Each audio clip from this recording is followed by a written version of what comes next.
Hyderabad cricket association main entrance దగ్గర అయితే ఉన్నాం, గేట్ నెంబర్ 2 దగ్గర. సో మనం ఇక్కడ నుంచి అయితే లోపలికి అయితే వెళ్ళిపోయాము.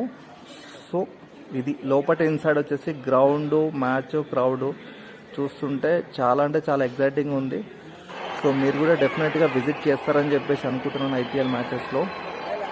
సో మరిన్ని మ్యాచెస్ అయితే చూడండి. వీడియో నచ్చితే లైక్ చేయడం మాత్రం మర్చిపోకండి. మరిన్ని మోర్ ఇంట్రెస్టింగ్ వీడియోస్కి అయితే నా ఛానల్తో సబ్స్క్రైబ్ చేసుకోవడం మాత్రం మర్చిపోకండి. Thank you so much.